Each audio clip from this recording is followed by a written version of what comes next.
Halo teman-teman, kembali lagi bersama saya Sylvia Christian Ginting, salah satu mahasiswa ilmu keolahragaan Universitas Negeri Semarang.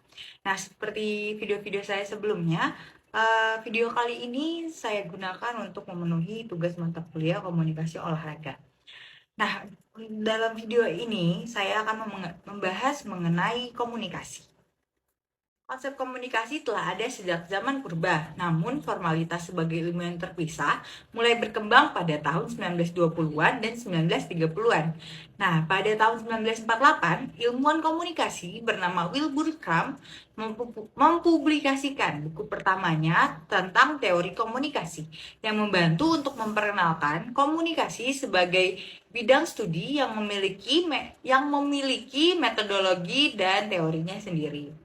Nah, dalam komunikasi juga ada ilmu filsafatnya nih. Ilmu filsafat yang diambil ada ontologi. Ontologi merupakan cabang ilmu filsafat yang membahas tentang hakikat dan realitas dari dunia dan objek-objek yang ada di dalamnya, termasuk manusia dan perilakunya.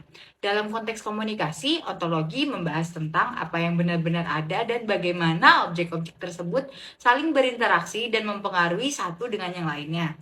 Nah, yang kedua ada epistemologi. Nah, itu adalah cabang filsafat yang membahas tentang asal-usul pengetahuan dan bagaimana kita tahu sesuatu itu benar. Dalam konteks komunikasi, epistemologi membahas tentang bagaimana individu memperoleh dan memahami informasi dan bagaimana mereka memvalidasi keabsahan atau kebenaran informasi tersebut. Selanjutnya aksiologi. Nah, aksiologi adalah cabang filsafat yang membahas tentang nilai-nilai dan etika dalam konteks komunikasi. Aksiologi membahas tentang bagaimana komunikasi mempengaruhi dan membentuk nilai-nilai dan norma-norma sosial dan bagaimana nilai-nilai dan norma-norma tersebut mempengaruhi proses komunikasi. Selanjutnya adalah etimologi. Nah, etimologi adalah cabang ilmu yang membahas tentang sejarah dan asal-usul kata. Dalam konteks komunikasi, etimologi membahas tentang sejarah dan evolusi dari kosakata dan frasa-frasa yang digunakan dalam proses komunikasi. Selanjutnya ada terminologi. Nah, terminologi juga merupakan cabang ilmu yang membahas tentang definisi dan penggunaan istilah-istilah yang spesifik dalam suatu bidang studi atau disiplin. Dalam konteks komunikasi, terminologi membahas tentang definisi dan penggunaan istilah-istilah yang digunakan dalam proses komunikasi, seperti pesan, kanal, pengirim, dan penerima. Selanjutnya, saya akan menjelaskan mengenai konsep dasar komunikasi. Nah, komunikasi sendiri definisinya adalah proses menyampaikan informasi dari satu individu atau kelompok ke individu atau kelompok lain. Ada beberapa elemen dasar dalam proses komunikasi, yaitu pengirim, pesan, kanal, dan penerima. Pengirim adalah individu atau kelompok yang menyampaikan informasi. Pesan adalah informasi yang dikirimkan.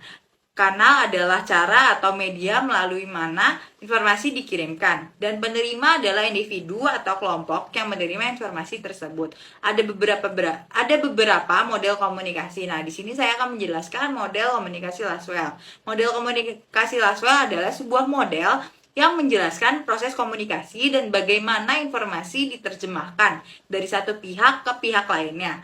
Model ini dikembangkan oleh Harold Laswell pada tahun 1948 dan memperlihatkan bagaimana pesan dikirimkan melalui satu kanal dan bagaimana pesan tersebut diterima oleh penerima.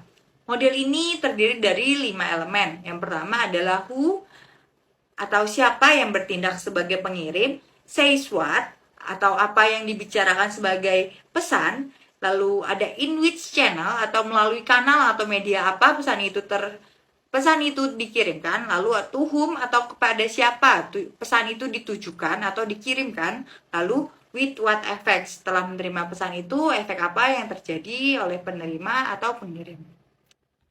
Nah, model komunikasi Laswell ini menekankan pentingnya mengerti proses komunikasi secara keseluruhan dan menjelaskan bagaimana setiap elemen mempengaruhi efektivitas komunikasi. Ini sangat membantu dalam menganalisis dan memahami komunikasi antar individu, kelompok, organisasi, atau bahkan negara.